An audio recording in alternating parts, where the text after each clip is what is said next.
सर्वांना नमस्कार। आज मी तुम्हाला आयुर्वेदामध्ये बघा कोणतं औषध सांगत आहे। आता मी बनवत आहे त्रिफला चूर्ण। आता हे त्रिफला चूर्ण कसं बनते आणि कशापासून बनते, हे आहे आवळा। हा आवळा आहे, हा बेहडा आहे। बेहडे तुम्ही पाहिले असन, मोठं झाड असते बेहडाचं। आम्ही लहानपणी असं बेहडे फोडून खात जाऊ आणि त्याचे अशा फोडून त्याच्या अशा बिया काढू, अशा बिया खात जाऊ आम्ही त्या आणि जीव मडकत होता आमचा। पण ह्या बेहडा आहे, खूप औषधयुक्त आहे, गुणकारी आहे।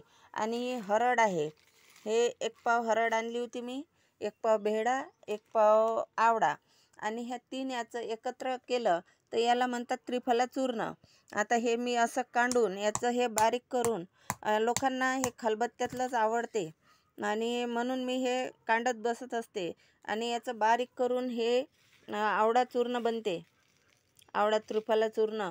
आणि यानं काय होते माहीत आहे का, पोटाचे विकार नाहीसे होते, संडास बाथरूम साफ जाते, पोट साफ राहते, याच्यापासून जे ॲसिडिटी होते तेही बसते आणि BP वाढत नाही, BP कमी होते याच्यापासून। जे ब्लड बनण्यास मदत करते आवळा, रक्त शुद्ध करते, रक्ताचे शुद्धीकरण हे 3ही प्रकारच्या वस्तू करते। आणि डोळ्याचे विकार होत नाही, डोळ्यावर जे तगर येणे किंवा डोळ्यात लाली येणे किंवा डोळ्यावर जे शुष्क होतात ते होणे किंवा तगर येणे म्हणजे दिसत नाही असं साय येते डोळ्यावर, किंवा मग डोळ्यात मोतीबिंदू होणे, हेही विकार सगळे नाहीसे होते आणि रक्ताची शुद्धीकरण होते ह्या चूर्णानं।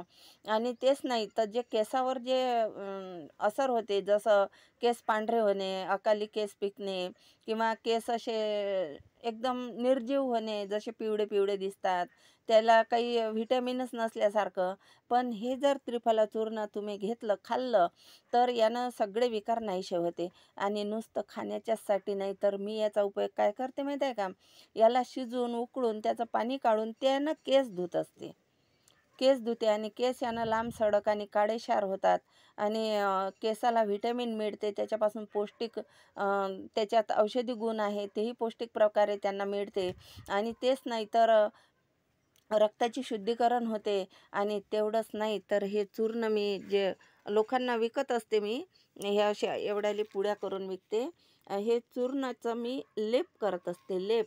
जसं मला चेहऱ्याला लेप लावायचा आहे तर असं एवढं 1 चम्मच घेऊन, 1 चम्मच घेऊन याच्यात गरम पाण्यात भिजून त्याचा चेहऱ्यावर लेप लावत असते। चेहऱ्यावर लेप लावला की त्यानं एकदम चेहरा एकदम नाजूक बनते, नाजूक आणि सुंदर बनते, म्हणून ते मी त्याचा लेप लावत असते। आणि खूपच गुणकारी हे औषधी आहे, म्हणून हा जो व्हिडिओ आहे हा सर्वांना शेअर करा आणि सबस्क्राईब करा। मी तुमच्यापर्यंत हे देण्यासाठी पोचणार नाही आहे, तर हे तुम्हाला घरीच आणून काढून घेण्याचे आहे। हे एवढं चूर्ण जर केलं तर तुम्हाला हे निदान 3 महिने 4 महिने तरी जाते। म्हणून सर्वांनी विकत आणा आणि हे बनवा आणि खा। म्हणजे ज्याला आई नाही ते आईचं कामसुद्धा हे जे वस्तू आहे त्रिफला चूर्ण आहे, हे आईचं काम करते।